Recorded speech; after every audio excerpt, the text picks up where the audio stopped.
Hello everybody and welcome back to the Ōkami walkthrough. It is time to return to Shinshu Field, and seeing as we now have the ability to bloom, it's time to restore it to its former glory and revive the Guardian Sapling. Now if you ever kind of get completely lost, the journal is a very helpful thing for you. Thankfully I'm never going to get lost, so that's good.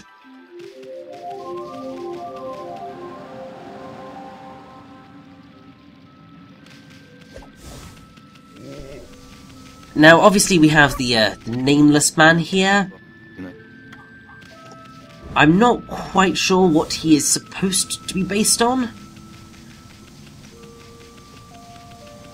I mean, apparently, upon examining the sign in front of the nameless man's house, Issun will remark that his family has been protecting Hana Valley for generations. Although I don't know whether that's in Ōkami or Ōkami Den. Because this game did get a sequel, but the less said about that sequel, the better, to be perfectly honest. But here we go. Shinshu Field restored! Ah!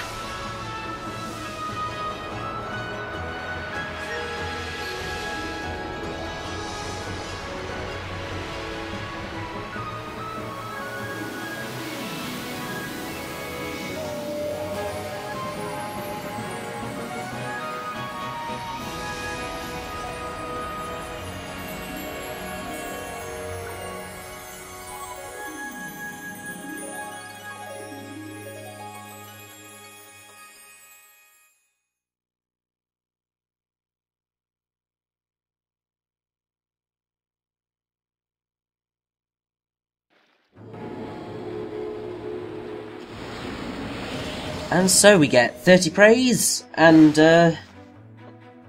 yeah. The whole place is lovely and beautiful, and the music becomes the wonderful Shinshu Field 1. I believe. It's glorious. Now, I was just doing a little bit of looking through the Ōkami artbook, so, Ōkami Official Complete Works. Because I thought, surely there's got to be kind of some artwork and a little bit of kind of fact-checking about Nameless Man, but actually he's nowhere to be found in it, which is really bizarre, to be honest. And the same goes for another character who we will be seeing at the end of this part. I don't know why that's the case, but oh well. But having wonderfully restored the Shinshu Field Guardian Sapling, it means that Konohana in Kamiki Village is partially restored. And basically every time we restore a Guardian Sapling, Sakuya will have something for us in terms of, like, she'll give us a treasure, basically, every time we return to the tree. But also having wonderfully restored Shinshu Field, we now get to go exploring! And oh, this is wonderful. Because, I mean, this place is huge. And just the amount of exploration you can get done in here is glorious.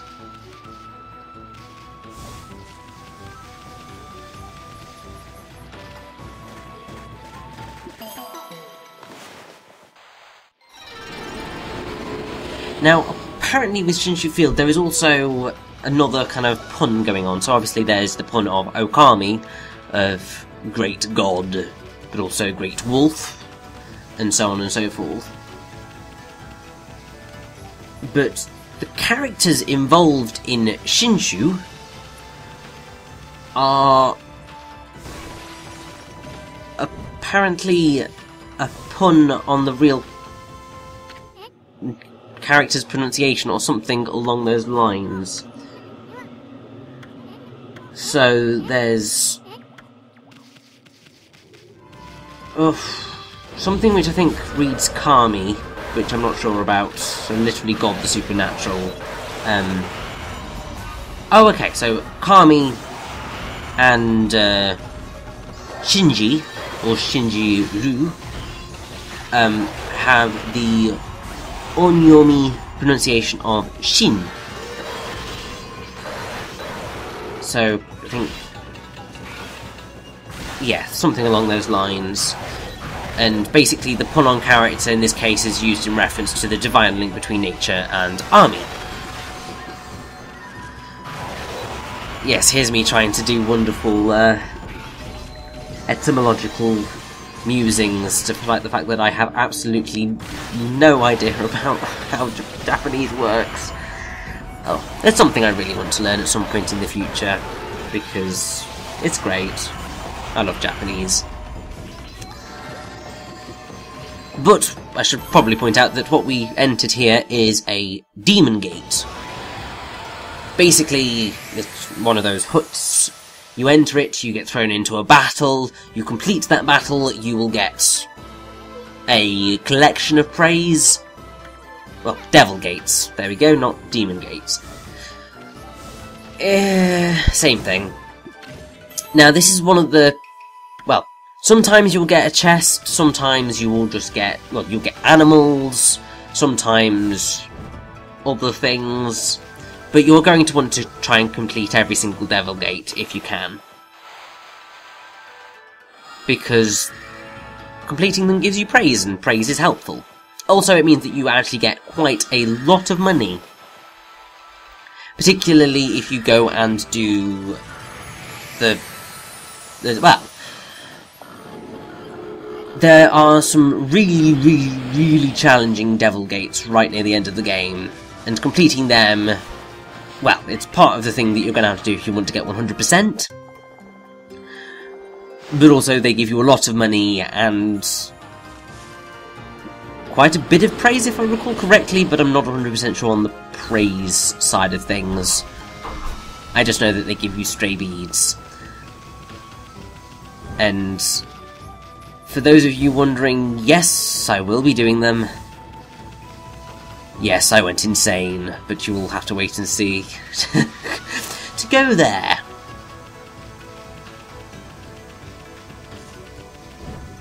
Now we have another wonderful devil gate here. There's quite a few of these kind of dotted around everywhere. But thankfully they aren't hard to miss, so... Always a nice, safe journey to get there.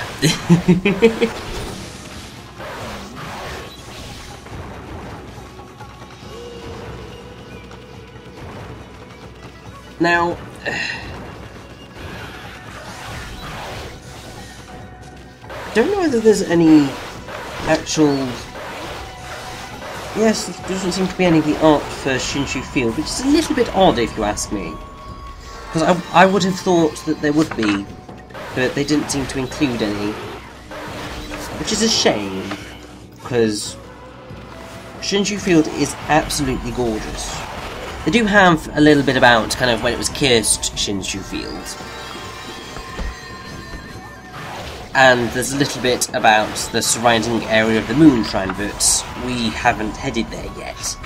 We will be going very shortly, but we've got a certain other thing to stop by first. Which is arguably one of the really cool, maybe slightly pointless, but really cool little things that this game does. Because you may have thought, well, we get more brush techniques, but the general battling seems like it could get a little bit tiring if it's just sort of this waggling. Obviously, if you're playing like the PS2 or PS3 versions, you are hitting buttons. Whereas this is shaking and getting the timing right.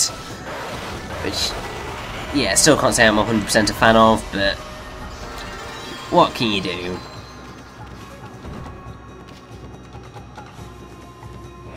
But we are heading to the dojo, which you can see just there. And once we get there, we're going to meet a wonderful character. And he really is wonderful.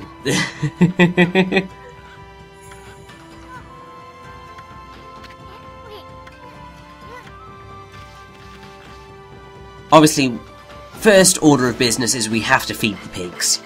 Because, I mean, feeding pigs is definitely more important than going to a dojo and learning new moves. That said, the moves that we're going to learn aren't necessarily hugely exciting.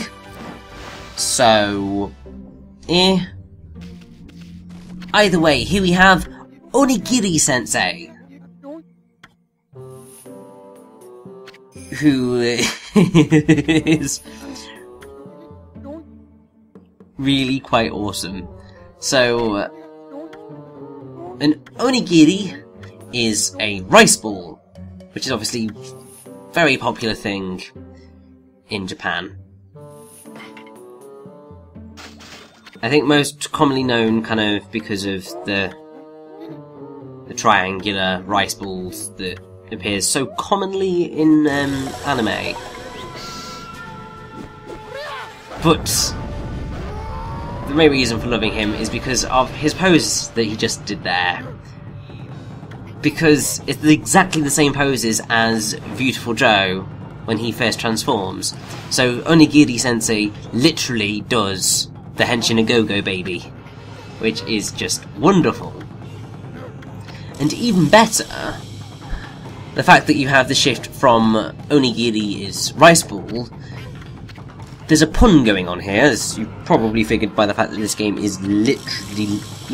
well, it's littered with puns. It's not literally littered. I'm using literally wrong. Oh well. But by separating the word into oni and giri, it changes the phrase to demon slaying, which is a much more, well, a much closer representation of Onigiri-sensei's true nature. Because he's quite literally a demon slayer. Or at least he teaches demon slayers. Apparently he's also one of the very few characters in the entire series to have their names in the original Japanese versions written not in katakana, but entirely in kanji. So that means that Onigiri-sensei bears some sort of cultural relevance or importance, though it isn't the case for the main characters who are based on real-life mythology themselves. Now, Onigiri-sensei also turns up in the art book, although I believe that in the original Japanese game he's called Kozuka Onigiri Sai. But either way, so I believe that it's... well, I'm not quite sure who does this talking for this little bit. I believe that the art book does state who is writing the text, because there's kind of little stamps, which I believe has the names in it, but since I can't read Japanese, I can't tell who they are. But basically, for Onigiri-sensei, it says, just being an instructor was too plain, so I gave him two personalities that would swap in and out with the flip of his head. I've always wanted to design a character with a face that looks like an upside-down face. And that is quite successfully the case with Onigiri-sensei. There is part of the concept art where he's kind of much bigger and much more samurai-esque, but they, I think, much more successfully turned him into sort of an old man, and it works quite well. Now, obviously, if you want to get these wonderful skills, you are going to have to pay for them. And that can get quite expensive.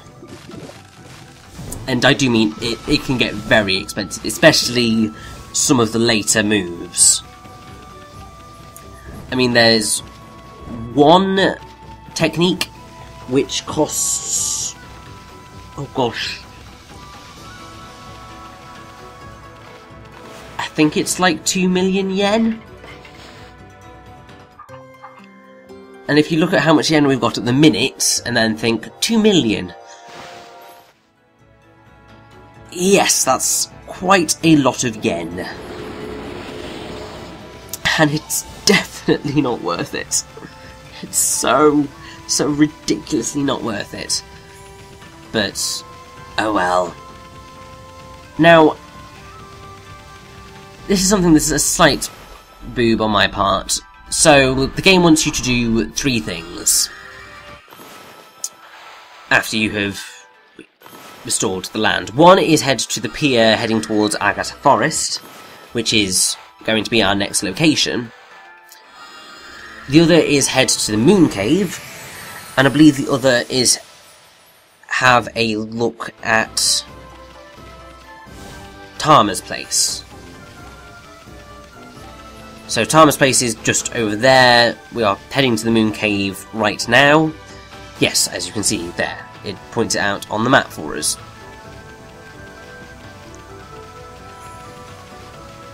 However, I kind of completely forgot to check out Agata Forest. Like, well and truly, utterly forgot to check it out. So there will come a point very, very soon where I attempt to return to Kamiki Village, and then I'm suddenly just like, it's like saying, you haven't checked everything out yet. And it's just like, and? I thought I had, but nope, just completely forgot about Agata Forest. But here we are introduced to the Dead Fish, which is a bit of a boring name for an enemy, but these guys can be pretty, well, they're not annoying or anything, it's just that they are actually rather difficult to get the floral finisher on. Because I mean, pretty much as with every single enemy in this game, well, so up until this point, the floral finisher is the power slash. However, what happens after you've power slashed them down is that they will then try and grab onto you and then will blow up. If you can't kill them before that point and power slash them, you are not going to get the floral finisher, which is really annoying.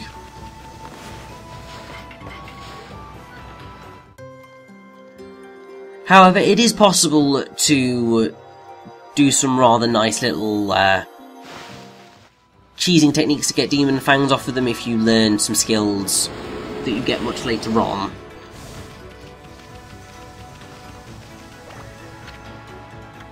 But still, now we can't go and see Tama's place just yet, but don't worry, we have something else to do before we go do that. And that is head to the Moon Cave and see exactly what happened there, because everything went to hell after whoever it was removed the sword. And I have to say, I can't see that this is going to be a particularly pretty sight, but either way, it's sure to be hopefully very, very, very helpful.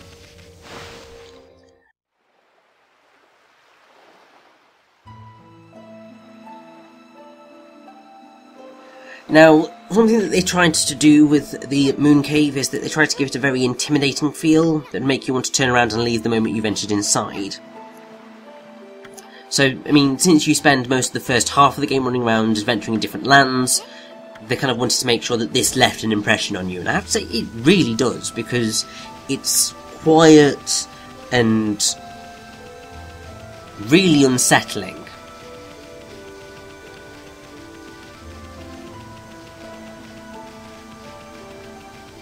But then also you have this seal which you cannot get past, and it will hurt you. Now, I believe that the seal is technically made up of kind of snakes. I mean, in the art book it's literally called the Seal of Snakes. There's a very specific reason for this, actually, but it's not something that you will learn until quite a bit later on, actually.